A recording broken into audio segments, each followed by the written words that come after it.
Hey everyone, in today's video, I'll guide you on how to download Pokemon Infinite Fusion on both iOS and Android devices.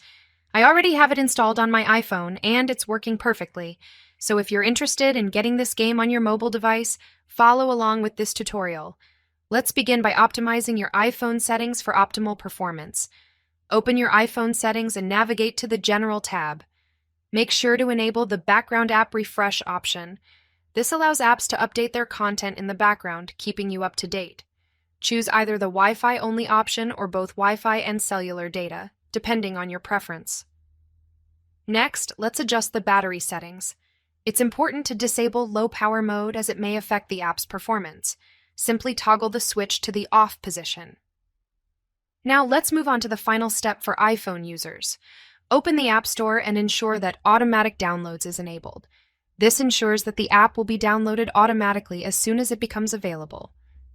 With the necessary settings in place, you're ready to download and install Pokemon Infinite Fusion. To do this, open your internet browser and visit injectelite.com. This website specializes in app injection and provides modded apps. Once you're on the site, use the search bar to find Pokemon Infinite Fusion.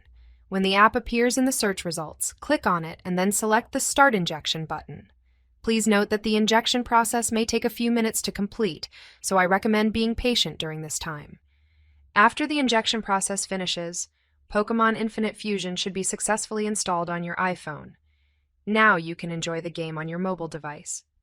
For Android users, the process is even simpler.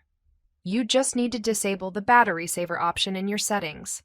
After that, the remaining steps are similar to those on an iPhone. Open your internet browser and go to injectelite.com. Use the search bar to find Pokemon Infinite Fusion. Once you find the app, click on the Start Injection option to initiate the process. This may take a few minutes, but rest assured, it works effectively on almost every Android device. If you found this tutorial helpful, please consider supporting me by giving this video a thumbs up, sharing it with your friends, and subscribing to my channel for more content like this. Thank you for watching, and I look forward to seeing you in the next video. Take care and goodbye.